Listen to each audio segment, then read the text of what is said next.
Good evening and namaste. I hope you all are doing well. Welcome back to my class. ठीक है, तो आज हम लोग स्टार्ट करेंगे एक नया chapter that is consideration, definition and concept of consideration की कंसिडरेशन क्या है। ठीक है, तो पिछले इन क्लासों में हमने ऑफर का लीगल प्रिंसिपल, एक्सेप्टेंस का लीगल प्रिंसिपल, वैलिड कब होगा, दोनों ही किस प्रेस्क्राइब मोड से दिया जाएगा, अगर प्रेस्क्राइब मोड मेंशन नहीं किया गया है तब हम कैसे एक्सेप्टेंस देंगे विद केस लॉस। हमने बहुत सारा पार्ट हमने कंप्लीट कर लिया। ठीक है, आई होप आप सभी को समझ में भी आया होगा। अगर नहीं आया तो प्लीज़ कमेंट बॉक्स में मेंशन कीजिएगा कि कहाँ पे समझ में नहीं आया, तो मैं डेफिनेटली उसको समझाने के लिए कोशिश करूँगी।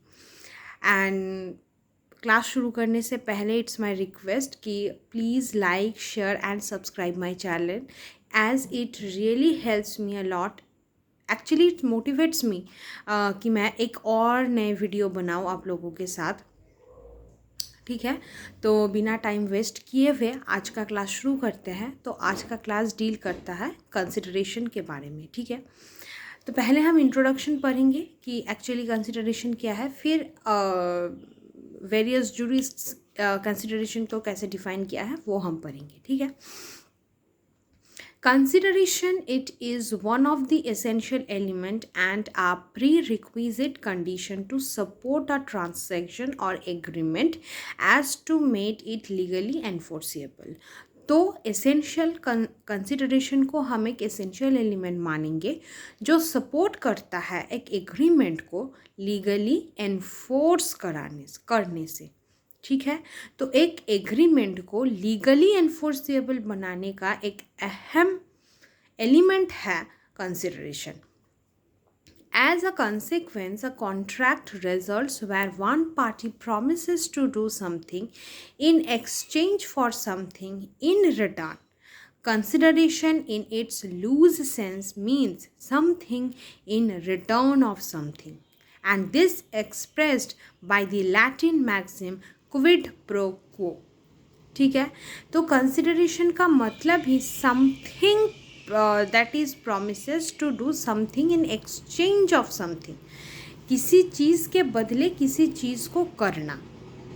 ठीक है, something in return of something. ठीक है, ऐसा नहीं कि ओनली एक पार्टी ही काम करेगा, दूसरा पार्टी काम नहीं करेगा। तो एक कॉन्ट्रैक्ट में दोनों पार्टी ही प्रॉमिस किया कुछ ना कुछ कि मैं ये करूँगा तुम वो करोगे, मतलब इसके बदले वो। ठीक है, तो इसको लैटिन टर्म्स में क्विड प्रो क्वो बोलते हैं, something in return of something. This consideration means something in return for the promise.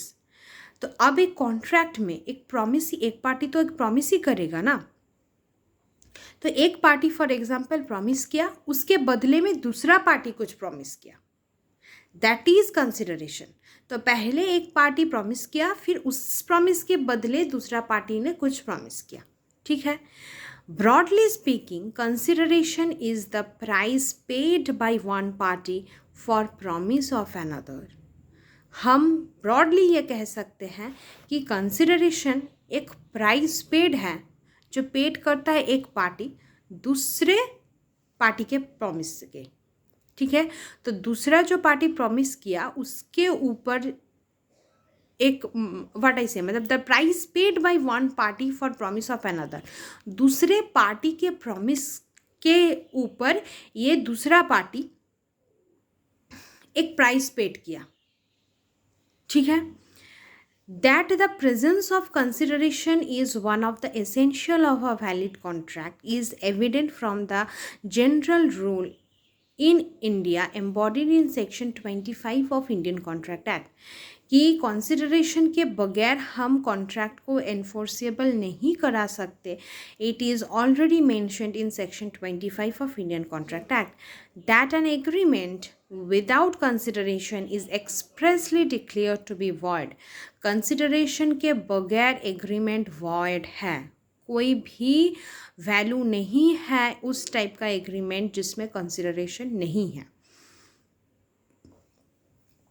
This rule is otherwise referred to as no consideration, no contract. This rule is however subject to certain exceptions in India. ऐसे तो consideration के बगैर कोई agreement होगा नहीं, लेकिन उसमें भी कुछ एक्सेप्शंस हैं जो एलाबोरेटली मेंशन किया गया है सेक्शन 25 में. तो हम जब सेक्शन 25 पढ़ेंगे तब विद ऑल अदर एक्सेप्शंस के साथ पढ़ेंगे, लेकिन इन जनरल एक एग्रीमेंट में कंसिडरेशन का होना आवश्यक है. ठीक है, तो कंसिडरेशन एक लाइन में क्या बताएंगे हम? Something in return of something. ठीक है, तो एक कॉन्ट्रैक्ट में दो पार्टी होता है, तो एक पार्टी प्रॉमिस किया, उस प्रॉमिस के ऊपर दूसरा पार्टी ने कुछ और प्रॉमिस किया या फिर प्राइस पेड किया. ठीक है, that is the price paid by one party for the promise of another. यही है. This rule is otherwise referred to as no consideration and no contract. तो consideration नहीं है तो contract भी नहीं है. This rule is certain exceptions. This rule is embodied with certain exceptions. ठीक है. Under the English law, also a promise is not of in itself enforceable unless it is supported by consideration. अब English law में भी ये mention किया गया है कि एक कॉन्ट्रैक्ट जब तक उसमें कंसिडरेशन नहीं लगेगा वो एनफोर्सेबल नहीं होगा. तो जैसे इंडियन कॉन्ट्रैक्ट एक्ट में, इंडियन लॉ में कंसिडरेशन के बगैर हम एग्रीमेंट को वैलिड नहीं मान सकते, कॉन्ट्रैक्ट को वैलिड नहीं मान सकते, ठीक उसी प्रकार इंग्लिश लॉ में भी कॉन्ट्रैक्ट को वैलिड नहीं माना जाएगा, एनफोर्सेबल नहीं किया जाएगा जब तक उसमें कंसिडरेशन को हम ऐड नहीं करते. तो both in English law and in Indian law consideration एक बहुत ही अहम टॉपिक है या फिर अहम पार्ट है या फिर अहम फैक्टर है, एसेंशियल फैक्टर है कि कॉन्ट्रैक्ट को एनफोर्सेबल बनाने का. ठीक है. A gratuitous promise. Gratuitous मतलब a promise to do something in return of something is unenforceable in English law. Thus, generally all contracts require consideration to support them, subject to certain notable exceptions. ठीक है. सिर्फ हम एक वादा कर दिए, दूसरे मतलब मैं वादा की, मेरा कॉन्ट्रैक्ट में दूसरा पार्टी उसके ऊपर कुछ भी नहीं बोला या फिर दूसरा कोई वादा नहीं किया, तो उसको हम कंसिडरेशन नहीं मानेंगे. कंसिडरेशन हमेशा दोनों तरफ से ही होगा ना. इन रिटर्न ऑफ समथिंग, तुम कुछ करोगे उसके बदले ना मैं तुमको कुछ दूंगा, दिस इज कंसिडरेशन. अब एक पार्टी ही काम करेगा, दूसरा पार्टी कुछ नहीं कहेगा, कि कुछ बोलेगा भी नहीं, कुछ देगा भी नहीं, तो वो कंसिडरेशन कैसे कहलाएगा. अब मैंने मानो कुछ काम किया, उसके बदले में मेरा दूसरा पार्टी कुछ प्रॉमिस किया कि आपने ऐसा ऐसा काम किया है तो इसके बदले में हम आपको 1000 रुपये देंगे. अब मैंने कुछ काम किया ही नहीं, दूसरा पार्टी ऐसे ही बोल दिया कि हम आपको 1000 रुपये देंगे, तो कंसिडरेशन नहीं है. ठीक है, कंसिडरेशन नहीं है. मेरे कुछ काम के बदले उसने अगर कुछ किया है तो वो कंसिडरेशन है. तो दोनों पार्टी का ही यहाँ पे इन्वॉल्वमेंट होना आवश्यक है. ऐसा नहीं है एक पार्टी का कुछ पता ही नहीं, दूसरा पार्टी आके ऐसे ही दे दिया, कुछ भी प्रॉमिस किया या फिर कुछ काम कर दिया फिर कुछ पैसा दे दिया, तो उसको हम कंसिडरेशन नहीं मानेंगे. कंसिडरेशन के देने के पीछे भी एक वजह होगा कि क्यों कंसिडरेशन दे रहा है, ये कंसिडरेशन क्यों ही दे रहा है दूसरा पार्टी. जो पार्टी कंसिडरेशन दे रहा है वो कंसिडरेशन को क्यों दे रहा है, किस काम के वजह से दे रहा है, किस प्रॉमिस के वजह से वो कंसिडरेशन दे रहा है, वो इम्पॉर्टेंट है. ऐसा नहीं कि इच्छा हुआ काम करना, कुछ भी काम किसी के लिए कर दिया फिर इसको बोल दे कि ये कंसिडरेशन है. नहीं. ठीक है. तो कंसिडरेशन हमेशा something in return of something होगा, किसी के बदले में कुछ करना. ठीक है. The term consideration has been variously defined by prominent jurists over the years. बहुत तरीके से कंसिडरेशन को डिफाइन किया गया है बाय डिफरेंट जूरिस्ट्स. जैसे Frederick Pollock, he said that the consideration is an act or forbearance of one party or the promise thereof is the price for which the promise of the other is bought and the promise thus given for value is does enforceable. ठीक है, तो Frederick Pollock, according to Frederick Pollock, consideration क्या है? Consideration एक act है या फिर फॉरबियरेंस है या फिर प्रॉमिस है. Thereof is the price for which the promise of the other is bought and the promise thus given for value is thus enforceable. जिसके लिए एक वैल्यू दिया जाता है and for which the promise of the other is bought. Sorry for the background noise, as every day some advertisement is given in our locality. किस चीज़ का advertisement दे रहा है ये हमें भी नहीं पता, लेकिन हर वक्त ये एडवर्टाइजमेंट उन लोगों को देना है, सुबह शाम जब चाहे. तो please ignore that and focus on our studies. ठीक है, तो हम कंसिडरेशन को पढ़ रहे हैं, फेडरिक पोलॉक के डेफिनेशन को. तो Frederick Pollock, according to Frederick Pollock, ये बता रहे हैं कंसिडरेशन एक एक्ट भी हो सकता है, फॉरबियरेंस हो सकता है, प्रॉमिस भी हो सकता है फ्रॉम वन पार्टी, और उस एक्ट, उस प्रॉमिस, उस फॉरबियरेंस के ऊपर दूसरे पार्टी का प्रॉमिस को हम ला रहे हैं. ठीक है, उस एक्ट, उस फॉरबियरेंस, उस प्रॉमिस के ऊपर दूसरे पार्टी के एक्ट, प्रॉमिस को हम ला रहे हैं. According to Pollock, consideration therefore signifies the price paid either by an act, forbearance or promise thereof by one party to buy the promise of another. तो पोलॉक क्या कहते हैं कि consideration actually price paid either by an act, मतलब हम बोलते हैं ना कि उसका हम दाम चुका देंगे. तो दाम चुकाने का मतलब ऑलवेज ये नहीं कि पैसा दे के हम दाम चुकाएंगे, कुछ काम करके भी दाम चुका सकते हैं, कुछ चीज़ दे के भी हम दाम चुका सकते हैं, और तो पैसा दे के तो हम दाम चुका ही सकते हैं. तो लिटरल मीनिंग में दाम चुकाना का मतलब ये नहीं है कि पैसा देना पड़ेगा.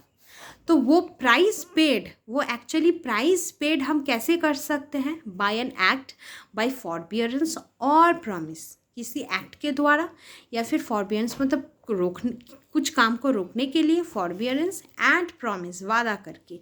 There of by one party, ये एक पार्टी करेगा, एक पार्टी का एक्ट, फॉरबियरेंस और promise to buy the promise of another. तो कॉन्ट्रैक्ट में एक पार्टी का एक्ट, फॉरबियरेंस और प्रॉमिस है to buy the promise of another party. दूसरे पार्टी का प्रॉमिस खरीदने के लिए दूसरे पार्टी का एक्ट, फॉरबियरेंस और प्रॉमिस की ज़रूरत है. तो ये एक्ट, फॉरबियरेंस, प्रॉमिस एक पार्टी का, ये प्राइस पेड है किसके लिए? दूसरे पार्टी के प्रॉमिस को खरीदने के लिए. तो एक पार्टी यहाँ पे एक्ट, फॉरबियरेंस, प्रॉमिस दे रहा है, जो है प्राइस दूसरे पार्टी के प्रॉमिस को खरीदने के लिए. ठीक है, आई होप समझ में आया. एक पार्टी यहाँ पे एक्ट कर रहा है, फॉरबियरेंस कर रहा है या फिर प्रॉमिस कर रहा है, किस वजह से? To buy the promise of another party, दूसरे पार्टी के प्रॉमिस को खरीदने के लिए वो ऐसा एक्ट, फॉरबियरेंस या फिर प्रॉमिस कर रहा है. According to Pollock, consideration can be provided by one party to the contract to the other in three ways. Pollock के अकॉर्डिंग कंसिडरेशन तीन तरीके से दिया जाएगा दूसरे पार्टी को: बाय एन एक्ट, फॉरबियरेंस और abstinence, and by a reciprocal promise. ठीक है, अब ब्लैकस्टोन क्या कहते हैं? According to Blackstone, consideration is the recompense that is sacrifice given by the party contracting to the other. Blackstone के according consideration एक sacrifice है जो दिया जाता है, जो पार्टी कॉन्ट्रैक्ट करता है, given by the party contracting to the other, जो दूसरों के साथ कॉन्ट्रैक्ट करता है वो सैक्रिफाइस करता है, उस सैक्रिफाइस को बोलते हैं हम कंसिडरेशन. अब हम पढ़ेंगे कि इंडियन कॉन्ट्रैक्ट एक्ट का सेक्शन 2 क्लॉज डी एक्चुअली क्या डेफिनेशन देता है. वही हमारा इम्पॉर्टेंट है. दो हमने मतलब बहुत ही छोटा करके कंसिडरेशन का डेफिनेशन जब हम इंटरप्रिटेशन क्लॉजेस सेक्शन 2 को पढ़ रहे हैं तब हम पढ़े थे. तो आज हम एलाबोरेटली पढ़ेंगे कि एक्चुअली मतलब डेफिनेशन दिया किया गया है। तो पोलॉक के अकॉर्डिंग हमको एक डेफिनेशन मिला, ब्लैकस्टोन के अकॉर्डिंग हमको एक डेफिनेशन मिला। तो पोलॉक के अकॉर्डिंग 3 तरीके से कंसिडरेशन को दिया जाता है, एक एक्ट से, बाय फॉरबियरेंस और एब्सटिनेंस, या फिर रेसिप्रोकल प्रॉमिस। एंड ये जो 3 act, forbearance, reciprocal promise, this is actually price paid to buy the promise of another party. ठीक है। अब ब्लैकस्टोन क्या कहते हैं कि ये एक सेक्रीफाइस है जो दिया जाता है bye the party contracting the other. ठीक है, जो कॉन्ट्रैक्ट कर रहा है दूसरे से, उसका ये सेक्रीफाइस है, कंसिडरेशन। अब according to section 2 clause D of Indian Contract Act, the definition of consideration is provided by as follows: when at the desire of the promisor, the promisee or any other person has done or abstained from doing, does or abstains from doing, or promises to do or abstain from doing something, such an act or abstinence or promise is called a consideration for the promise. तो section 2 clause D हमें ये बताता है कि always promiser के desire पे जब promisee या फिर एनी अदर पर्सन, तो किसके डिज़ायर पे? प्रॉमिसर जो ऑफर बनाता है। तो प्रॉमिसर के डिज़ायर पे जब प्रॉमिसी जो एक्सेप्ट करता है, प्रॉमिसी अगर कुछ काम करेगा, क्या काम कि कुछ काम किया है, या फिर एब्सटेंस फ्रॉम डूइंग, रोका है, या फिर प्रॉमिस किया है फ्यूचर में कुछ काम करेगा। ठीक है। तो प्रॉमिसर के डिज़ायर पे प्रॉमिसी ने अगर एट प्रेजेंट कुछ काम किया है, या फिर फ्यूचर कुछ काम किया था, या फिर फ्यूचर कुछ काम करेगा एंड पास्ट में कुछ काम किया था, या फिर कुछ काम को रोका था, या फिर फ्यूचर में कुछ काम को रोकेगा और अभी कुछ काम को रोका है। 3 तरीके का है। आई रिपीट, जब प्रॉमिसर के डिज़ायर पर प्रॉमिसी ने अभी एट प्रेजेंट कुछ काम को किया है या फिर कुछ काम को रोका है, इन पास्ट कुछ काम किया था या फिर कुछ काम को रोका था, एंड इन फ्यूचर कुछ काम को करने का प्रॉमिस किया है या फिर कुछ को काम को रोकने के लिए प्रॉमिस किया है, all this 3 such an act or abstinence or promise is called a consideration for the promise. ठीक है। तो ये सब कंसिडरेशन के डेफिनेशन में आएगा, कुछ करने का या फिर कुछ रोकने का, फ्यूचर में, प्रेजेंट में, पास्ट में करने ऑलरेडी किया है, या फिर कुछ काम को रोका था। तो कंसिडरेशन हमेशा दिया जाता है डिज़ायर ऑफ द प्रॉमिसर। अब उसको परफॉर्म कौन करता है? प्रॉमिसी, अदर और एनी अदर पर्सन। प्रॉमिसी और एनी अदर पर्सन किसके डिज़ायर पर करता है? प्रॉमिसर के डिज़ायर पर करता है। अब हम इसको पार्ट बाय पार्ट जब समझेंगे तब हमको समझ में आएगा कि एब्सटिनेंस, हैज़ डन और इन फ्यूचर प्रॉमिस क्या मतलब है। From the definition of consideration under section 2 clause D, we get the following essential elements and consideration which can be regarded as various rules or principles of consideration. ठीक है। तो पहला क्या है? First legal principle, consideration is to be given at the desire of the promisor. यह तो simple language में लिखा है कि when at the desire of the promisor, always consideration desire of the promisor ही दिया जाता है। ठीक है। सेकेंड लीगल प्रिंसिपल क्या है? इसको कंसिडरेशन में B given by the promisee और एनी अदर पर्सन में बी गिवन। कंसिडरेशन हमेशा डिज़ायर ऑफ द प्रॉमिसर दिया जाता है, and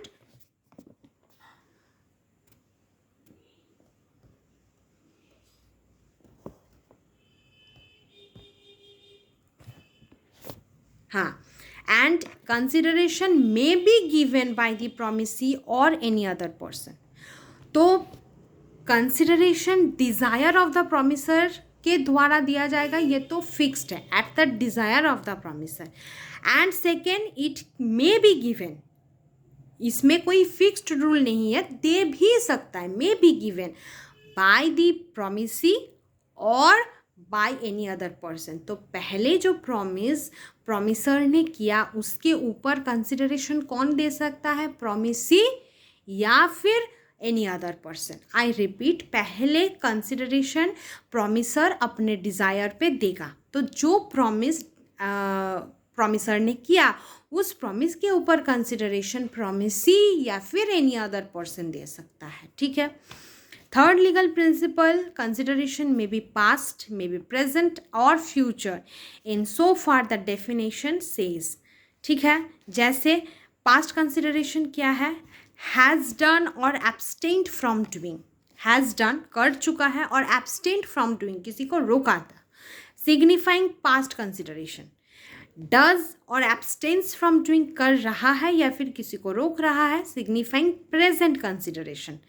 promises to do, promise किया कि करेंगे और एब्सटेंट फ्रॉम डूइंग समथिंग या फिर किसी को रोक के मतलब रोकेंगे, तो वो हमारा होगा फ्यूचर कंसिडरेशन। ठीक है, तो 3 तरीके का consideration from the definition we are getting, that is past consideration, future present consideration and future consideration, and always given at the desire of the promisor, and consideration may be given by the promisee or any other person on the promise given by the promisor. ठीक है,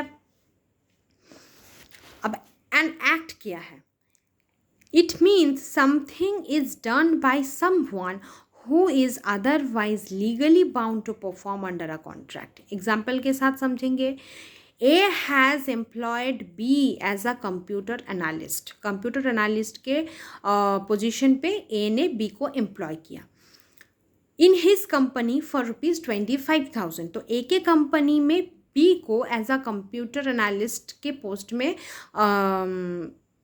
employ किया गया। 25,000 रुपये पर month मिलेगा B को उस काम के लिए। The payment of monthly salary is the consideration of B. किसके डिज़ायर पे दिया जाता है, A, promisor. The services B constitute the consideration received by A. अब ए को उसके ऊपर कंसिडरेशन क्या मिल रहा है, बी जो काम करता है वो काम। आई रिपीट, ए ने बी को एज अ कंप्यूटर एनालिस्ट उसके कंपनी में 25,000 रुपये तनख्वाह पे मंथली 25,000 रुपये उसको मिलेगा बी को एज अ कंप्यूटर एनालिस्ट ए के कंपनी में। एम्प्लॉय कौन किया, ए ने एम्प्लॉय किया बी को एज अ कंप्यूटर एनालिस्ट। ठीक है, तो ये जो 25,000 रुपये बी को पर मंथ मिलेगा, ये consideration given by A to B. ठीक है, बी को मिल रहा है ए के द्वारा, और अब बी से कंसिडरेशन किया जाएगा ए की तरफ। जो काम बी कर रहा है एज अ कंप्यूटर एनालिस्ट, वो काम एज अ कंसिडरेशन है जो जाएगा ए के पास। तो पहले eight the desire of the promisor एक प्रॉमिस हुआ, उसके ऊपर कंसिडरेशन देगा प्रोमिसी या फिर any other person. I hope this is clear. अब एन एक्ट मतलब क्या है, जो लीगली बाउंड है करने से। ये बी जो सर्विस दे रहा है ए को, ये वो लीगली बाउंड है, that is an act. Act मतलब कुछ नहीं, खाने पीने ऐसा कुछ एक्ट नहीं। जो आदमी लीगली बाउंड है कुछ काम को करने के लिए, वो है हमारा एक्ट। यहाँ पे जैसे बी बाउंड है कि वो कंप्यूटर एनालिस्ट का काम करेगा क्योंकि उसके लिए उसको 25,000 रुपये पर मंथ मिल रहा है। ठीक है, तो ये 25,000 रुपये ए जो दे रहा है ये कंसिडरेशन बाय ए है, एंड जो सर्विसेज बी से ए को मिल रहा है वो है कंसिडरेशन फ्रॉम बी की तरफ से ए को। ठीक है, तो अब एक्ट समझ में आया कि एक्चुअली एन एक्ट क्या है। An act is something done by someone who is legally bound to perform, जो लीगली बाउंड है परफॉर्म करने के लिए। ठीक है, ऐसा नहीं कि सोशली या फिर डोमेस्टिकली, ऐसा नहीं है। जो लीगली बाउंड है कुछ काम को करने के लिए, वो है एक्ट। एंड एब्सटिनेंस और फॉरबियरेंस। अब ये एब्सटिनेंस और फॉरबियरेंस क्या है, कई दफ़ा पढ़ लिया हमने डेफिनेशन में। X and Y are respectively the landlord and tenant in a tenancy agreement. Tenancy agreement में X and Y landlord and tenant है। एग्जाम्पल के साथ समझते हैं। Y has made a default in paying the monthly rent for the last 6 months. अब X and Y landlord और tenant है tenancy agreement में. अब Y डिफ़ॉल्ट है, 6 महीने का रेंट वो नहीं दे पाया, फेल हुआ. X threatened to sue him. X ने डराया धमकाया कि तुम 6 महीने का किराया भी मुझे नहीं दिए हो तो मैं तुम्हारे ऊपर केस कर दूंगा. अब जनरल आदमी केस के नाम सुन के डरता ही है. तो वाई क्या किया, एक अच्छा इंसान प्रॉमिस कर दिया कि to pay and clear all the dues to X, की प्रॉमिस किया कि नहीं मैं आपका सारा पैसा जितना सारा रकम था मैं चुका दूंगा, क्लियर कर दूंगा. If X forbearance to sue him, अगर एक्स उसके ऊपर केस ना करे तब. नाउ एक्स ने प्रॉमिस किया कि ठीक है चलो हम तुम्हारे ऊपर केस नहीं करेंगे लेकिन तुम अपना ड्यू तुम क्लियर करोगे. तो ये जो प्रॉमिस रहा कि नहीं करेंगे तुम्हारे ऊपर case, this is an abstinence या फिर फॉरबियरेंस, रोकना किसी को. तो एक्स ने खुद को रोका उसके ऊपर केस ना करने से, तो दिस इज फॉरबियरेंस या फिर एब्सटिनेंस. तो एक्चुअली फिर से समझते हैं, एक्स एंड वाई था landlord and tenant in a tenancy agreement. ठीक है, एक्स और वाई. तो वाई यहाँ पे टेनेंट था जो 6 महीने का किराया नहीं दे सका. तो एक्स लैंडलॉर्ड बहुत गुस्सा है. गुस्सा होने के बाद एक्स ने वाई को बोला तुम 6 महीने का किराया अब तक मुझे नहीं दिए हो तो मैं तुम्हारे ऊपर केस कर दूंगा. अब वाई अच्छा आदमी डर गया केस के नाम को सुन के. तो वाई एक्स को प्रॉमिस किया और बोला मैं सारा कुछ जितना पैसा है क्लियर कर दूंगा लेकिन आपको प्रॉमिस करना पड़ेगा कि आप मेरे ऊपर केस नहीं करेंगे. तो एक्स को लगा ठीक है अच्छा आदमी है, समझ में आ गया कि उसको पैसा देना है तो अब हम प्रॉमिस करते हैं कि तुम्हारे ऊपर हम केस नहीं करेंगे. तो ये जो प्रॉमिस किया कि हम तुम्हारे ऊपर केस नहीं करेंगे, तो ये कंसिडरेशन वाई एक्स की तरफ से वाई को, और वाई जो यहाँ पे प्रॉमिस किया कि हम आपका सारा कुछ ड्यू क्लियर कर देंगे, ये रहा consideration from B, from Y to X. ठीक है, टेनेंट की तरफ से लैंडलॉर्ड को, और वो जो हम स्यू नहीं करेंगे वो था लैंडलॉर्ड की तरफ से टेनेंट को, मतलब एक्स की तरफ से वाई को कंसिडरेशन. और ये जो प्रॉमिस किया वाई ने कि हम आपका क्लियर कर देंगे ड्यू, ये रहा वाई की तरफ से एक्स को अपना कंसिडरेशन. ठीक है, तो यहाँ पे पहली बात एक्ट क्या है वो समझ में आया कि एक्ट ऐसा है जो एक पर्सन लीगली बाउंड है करने के लिए.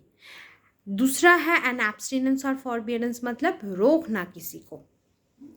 ठीक है, अब वो खुद को भी रोक सकता है कि जैसे इस केस में कि ठीक है चलो मैं तुम्हारे ऊपर केस नहीं करूँगा. ठीक है, तो एन एक्ट और एब्सटिनेंस मतलब रोकना. अब थर्ड नंबर रिटर्न प्रॉमिस क्या है. Consideration in the form of a promise must necessarily B given by the promisee in return for the promise of the promiser.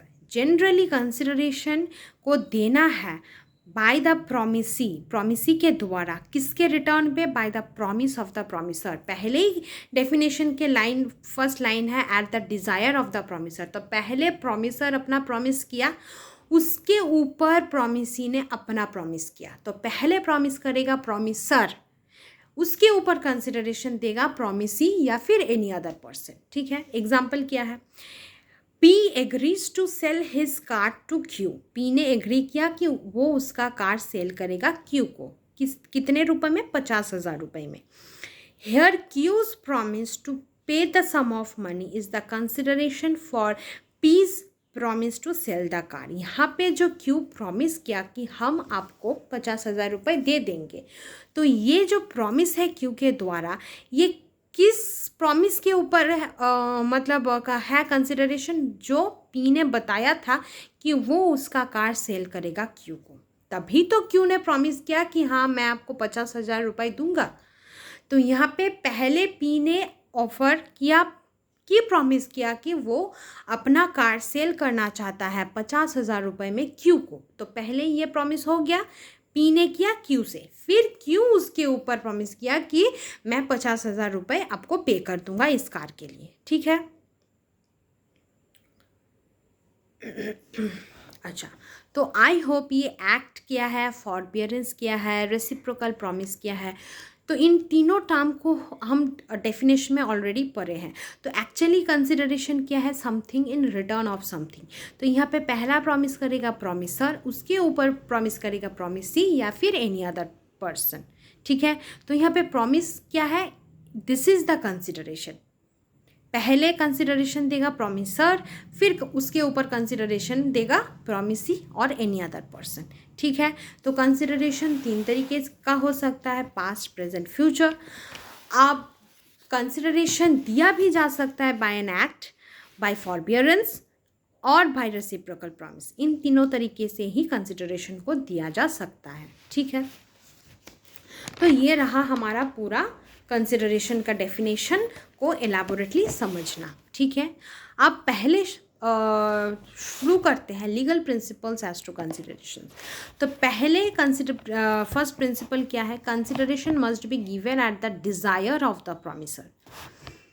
Under Indian law and vide Section 2, Clause D of Indian Contract Act, it is absolutely imperative that the consideration must have been given at the desire of the promisor, that is the request of the promisor, rather merely voluntarily given or the instance of some third party. Promisor he always देगा consideration या फिर request of the promiser, promiser के request पे दिया जाएगा या फिर promiser consideration को देगा। ये ऑलरेडी मेंशन किया गया है डेफिनेशन पे according to section 2 sub clause D, ना कि वॉल्यूंटरीली। वॉल्यूंटरीली मतलब अपने मन से। ठीक है, ऐसा नहीं, ऑलवेज दिया जाएगा, मतलब कोई थर्ड पार्टी अपने मन से कंसिडरेशन नहीं दे सकता। पहला कंसिडरेशन देगा eight the desire of the promiser या फिर रिक्वेस्ट ऑफ द प्रॉमिसर। ठीक है, इसमें थर्ड पार्टी वॉल्यूंटरीली कोई भी कंसिडरेशन नहीं दे सकता। पहले कौन देगा, प्रॉमिसर देगा eight the desire of the promiser या फिर at the request of the promiser. ठीक है, इतना तो समझ में आ गया होगा।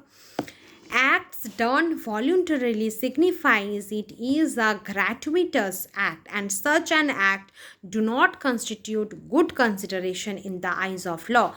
Voluntarily मतलब कोई किसी को नहीं बोला अपने मन से काम करना, तो this is not a good consideration.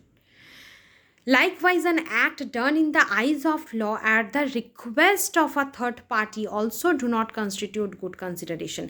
अगर थर्ड पार्टी रिक्वेस्ट किया और उसके बदले कुछ काम हुआ तो वो भी कंसिडरेशन नहीं माना जाएगा। हमेशा कंसिडरेशन माना जाएगा तब जब हमारा eight the desire of the promiser कुछ काम हो रहा है या फिर at the request of the promiser काम हो रहा है। अगर डिज़ायर ऑफ द प्रॉमिसर काम हो रहा है तो हम उसको कंसिडरेशन मानेंगे, लेकिन कोई थर्ड पार्टी के रिक्वेस्ट या फिर डिज़ायर पे नहीं। ठीक है, अच्छा, इसके ऊपर एक केस लॉ है, दुर्गा प्रसाद वर्सेस बलदेव 1880 का केस। ठीक है, क्या है पहले हम पढ़ेंगे।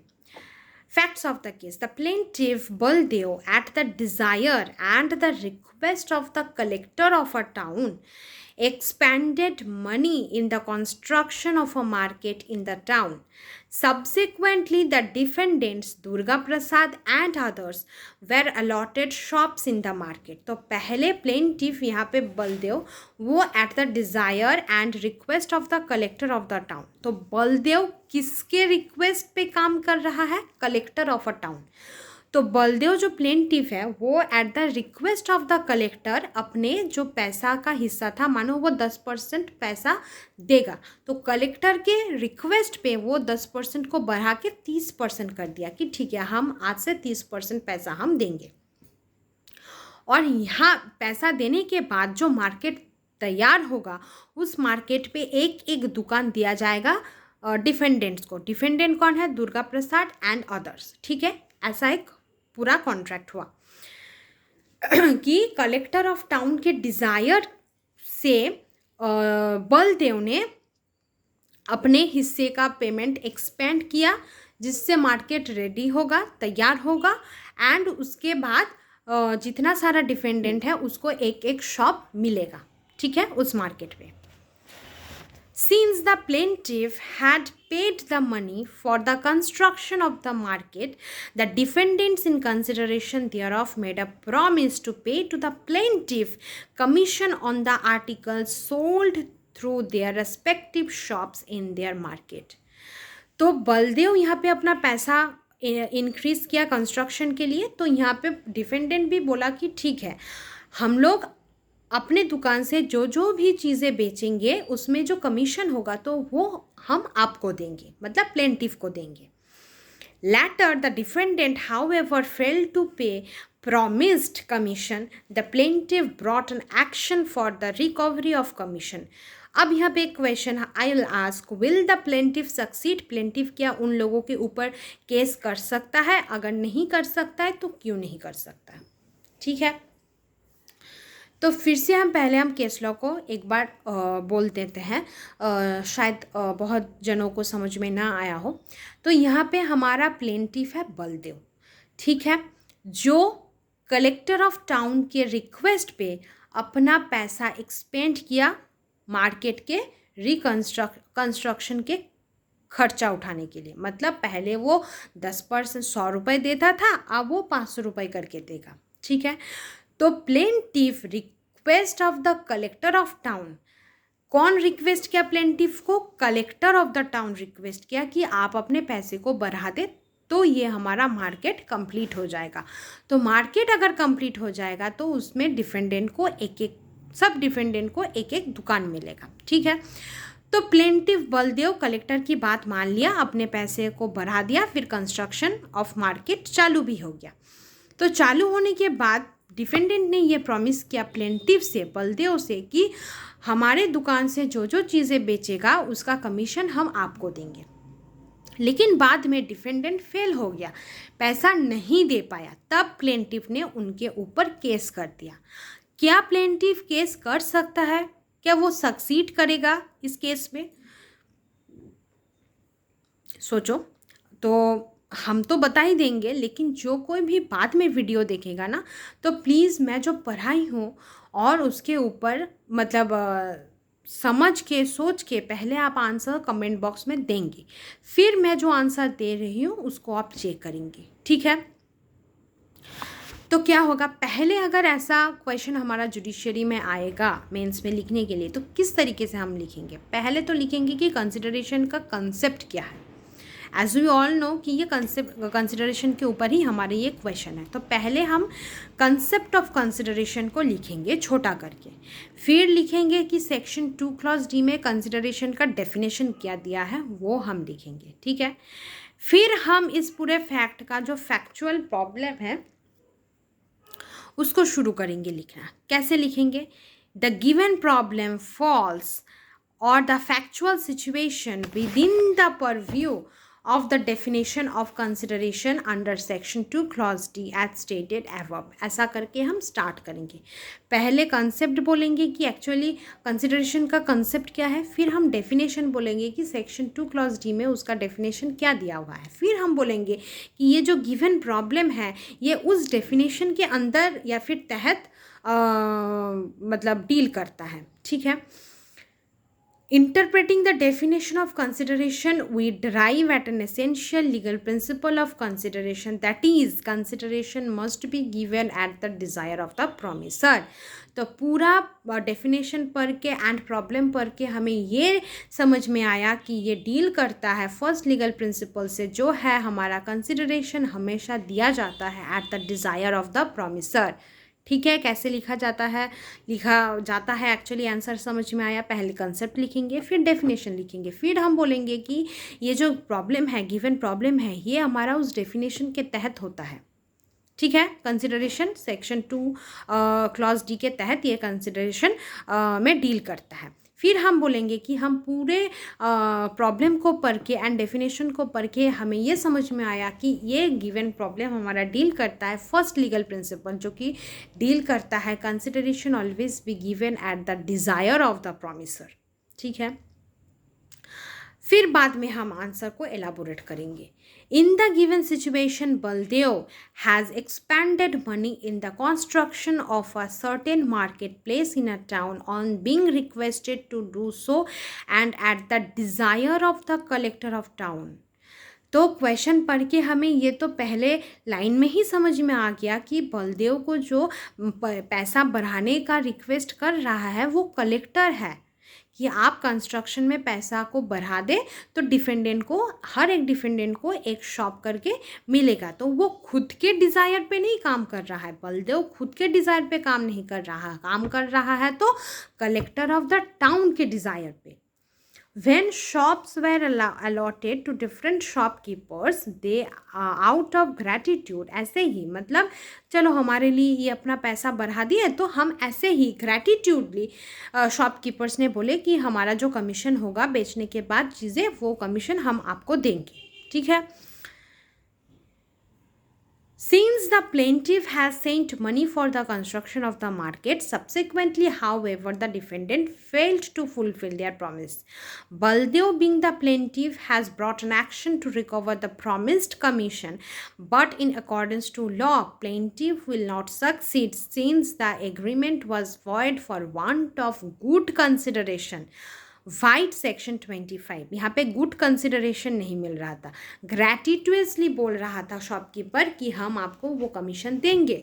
ऐसा नहीं है कि on the request of the promiser कुछ प्रॉमिस हुआ एंड उसके ऊपर कुछ काम हो रहा है. नहीं, पहली बात तो प्लेंटिफ को रिक्वेस्ट किया कलेक्टर ऑफ अ टाउन कि आप ऐसा पैसा बढ़ा दो. फिर डिफेंडेंट को लगा कि नहीं ये अच्छा आदमी है, पैसा अपने शेयर का पैसा बढ़ा दिया हमारे कंस्ट्रक्शन के लिए, मार्केट के कंस्ट्रक्शन के लिए, तो हम लोगों को अगर कुछ भी कमीशन मिलेगा तो वो कमीशन हम प्लेंटिफ को देंगे. ऐसा ग्रैटिट्यूसली किया था, मतलब किसी के प्रॉमिस के मतलब आने से नहीं. यहाँ पे कोई भी प्रपोजर मतलब प्रॉमिसर यहाँ पे कुछ प्रॉमिस नहीं किया कि उसके ऊपर ये जो डिफेंडेंट है वो ऐसा प्रॉमिस किया, वो ऐसे ही अपने मन से ही कर दिया, किसी प्रॉमिस के तहत नहीं किया. ठीक है. It may be observed from the situation that the consideration for the promise to pay the commission, कि यहाँ पे जो कमीशन पे करेगा was the construction of the market by the plaintiff, but the expenses incurred by the plaintiff in construction of the market was not done at the desire of the promisors, viz. The defendants, but at the instance that is the collector of a town. यहाँ पे दो बात को समझना पड़ेगा. एक, जो defendant है, जो डिफेंडेंट ने प्रॉमिस किया कि कमीशन को पे करेगा प्लेंटिफ, ये जो डिफेंडेंट प्रॉमिस किया ये प्रॉमिसर के किसी भी प्रॉमिस के तहत नहीं किया. पहले बात तो प्लेंटिफ जो है, जो अपने कंस्ट्रक्शन को कंप्लीट किया, पैसा भेज दिया कंस्ट्रक्शन के लिए मार्केट को, तो वो जो काम किया वो अपने खुद के रिक्वेस्ट से नहीं किया, मतलब डिफेंडेंट के रिक्वेस्ट से नहीं किया तो third party that is collector. अगर यहाँ पे डिफेंडेंट के रिक्वेस्ट पे अगर वो अपना एक्सपेंस को बढ़ाता, मार्केट को कंस्ट्रक्ट करता, फिर उसके ऊपर अगर डिफेंडेंट ने ऐसा प्रॉमिस किया होता कि आप हमारे मार्केट को कंस्ट्रक्ट कर दिए हैं तो इसके बदले में जितना कमीशन हमको मिलेगा वो कमीशन हम आपको देंगे, तो वो हमारा पूरा कंसिडरेशन ठीक ठाक से होता स्टेप बाय स्टेप. लेकिन ना यहाँ पे पहले बात तो कंसिडरेशन प्रॉमिसर के हिसाब से दिया जा रहा है, एक थर्ड पार्टी के डिज़ायर पे पहली बात तो यहाँ पे वो पैसा को बढ़ाने की बात हो रहा है. और डिफेंडेंट जो है वो खुद ऐसे ही ग्रैटिट्यूसली ही प्रॉमिस कर दिया कि हम ऐसा पैसा देंगे. ठीक है. तो प्रॉमिस के तहत कुछ नहीं किया. उस डिफेंडेंट के साथ कोई भी मतलब प्लेंटिफ जो हमारा बलदेव है वो कुछ भी प्रॉमिस नहीं किया कि ऐसे हम कंस्ट्रक्शन कर रहे हैं तो कंसिडरेशन तो हमें मिलना चाहिए. कुछ ऐसा बात बलदेव ने दुर्गा प्रसाद लोगों के साथ नहीं किया. दुर्गा प्रसाद एंड अदर्स अपने मन से देखा कि हमारे लिए एक आदमी ऐसा काम कर रहा है तो ग्रैटिट्यूसली अपने मन से वो एक प्रॉमिस कर दिया कि जितना कमीशन है वो कमीशन हम प्लेंटिफ को देंगे. ठीक है. We may therefore conclude that since the consideration on the part of the plaintiff, that is, spending money for the construction of the market, did not mere at the desire of the defendant cum promisor, it did not constitute a good consideration, meaning the promisee cannot legally enforce a written consideration from the promisors. तो यहाँ पे हम जो defendant है उनके वो उनको actually हम प्रॉमिसर मानेंगे, क्योंकि वो बाद में तो प्रॉमिस किया कि वो अपने कमीशन को भेजेगा प्लेंटिफ के पास, ठीक है, क्योंकि प्लेंटिफ अपना पैसा देके मार्केट को कंस्ट्रक्ट कर रहा है। लेकिन प्रॉब्लम को या फिर उस फैक्ट्स ऑफ केस को पढ़ के हमें ये समझ में आ गया कि हमारा जो प्लेंटिफ है, बलदेव है, वो इन प्रॉमिसर्स मतलब डिफेंडेंट जो है हमारा दुर्गा प्रसाद एंड अदर्स, उनके डिज़ायर पे कुछ नहीं किया या फिर उनके रिक्वेस्ट में भी कुछ नहीं किया। अगर प्लेंटिफ कुछ किया है तो request of the third party किया है, तो पहले ही हमारा लीगल प्रिंसिपल कहता है कि थर्ड पार्टी के रिक्वेस्ट पे किया हुआ काम कंसिडरेशन नहीं है। जब प्लेंटिफ के पास कंसिडरेशन कुछ नहीं आया जिसको हम लीगल कंसिडरेशन नहीं मानेंगे, तो प्लेंटिफ दूसरा मतलब रेसिप्रोकल कंसिडरेशन प्रॉमिसर से नहीं मांग सकता, क्योंकि यहाँ पे जो प्रॉमिसर हैं दुर्गा प्रसाद एंड अदर्स, उनके डिज़ायर पे प्लेंटिफ ने पैसा को नहीं बढ़ाया या फिर पैसा को एक्सपेंस नहीं किया for the construction of the market. Construction of the market हुआ है तो eight the desire of the third party, that is the collector of the town. तो यहाँ पे प्रॉमिसर के डिज़ायर पे कुछ काम हुआ नहीं, तो प्लेंटिफ प्रॉमिसर से भी कुछ कंसिडरेशन नहीं एक्सपेक्ट कर सकता, ठीक है। In other words, the promisor being defendant were not liable in respect of the promise made by the following the legal principle that derives from the definition of consideration under section 2D, namely that promisee must do or abstain from doing something as per the desire of the promisor only. तो promisee अगर कुछ करेगा या फिर abstain करेगा कुछ भी, only eight the desire of the promiser. तो आई होप एक आंसर को कैसे फ्रेम करते हैं, मेंस के आंसर को, ये मैं समझा पाई हूँ, और कैसे कैसे डील लिखना पड़ता है with heading and all that, ये भी मैं समझा पाई। तो ये बलदेव का जो केस था ये टोटली डील करता है फर्स्ट लीगल प्रिंसिपल की always consideration eight the desire of the promiser दिया जाएगा, ठीक है। तो इस केस में प्लेंटिफ सक्सीड इसलिए नहीं करेगा क्योंकि प्लेंटिफ के पास जो रिक्वेस्ट आया था that to expense in the construction, increase the expenses in the construction of the market, वो प्रॉमिसर के द्वारा नहीं आया था, मतलब दुर्गा प्रसाद एंड अदर्स के द्वारा नहीं आया था एक third party that is the collector of the town के पास से आया था। कलेक्टर ऑफ द टाउन ही ना उनको रिक्वेस्ट किया था बलदेव को कि आप एक्सपेंस को बढ़ा दें for the construction of the market, तो उस हिसाब से प्लेंटिफ ने बढ़ाया था, दुर्गा प्रसाद के रिक्वेस्ट से नहीं। तो जब दुर्गा प्रसाद के रिक्वेस्ट पे कुछ काम नहीं हुआ तो plaintiff on the other hand Durga Prasad से भी कुछ भी कंसिडरेशन नहीं मांग सकता, क्योंकि पहले से ही ये eight the desire of the promiser नहीं हो रहा है काम, ठीक है। तो आज का केस लॉ यहीं पे हम ख़त्म करते हैं। आज कंसिडरेशन का कंसेप्ट पढ़े विद फर्स्ट लीगल प्रिंसिपल भी हम लोग कंप्लीट किए, विद अनदर केस लॉ भी पढ़े। इसके ऊपर और बहुत सारा केस लॉज है जिसको हम एलाबोरेटली कल की क्लास में पढ़ेंगे, ठीक है। आज का क्लास यहीं तक रहने देते हैं। प्लीज़ अगर किसी को भी समझ में नहीं आया तो please let me know in the comment box, और मैं जो क्वेश्चन दी हूँ बलदेव का वो पहले आप कंसेप्ट ऑफ कंसिडरेशन को पढ़ के उसको कोशिश करेंगे लिखने के लिए। अगर आपको नहीं हो रहा है तो आप मेरे आंसर को सुनना, फिर अगर उसमें भी समझ में नहीं आया तो डेफिनेटली नेक्स्ट क्लास में कि मैं ये मेक श्योर करूँगी कि समझ में आए, ठीक है।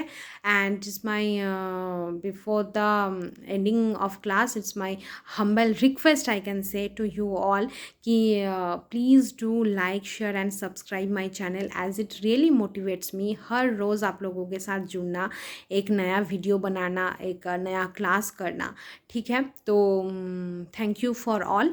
कल मिलते हैं इसी टाइम पे एक नए लीगल प्रिंसिपल के साथ ऑफ कंसिडरेशन, ठीक है। Thank you.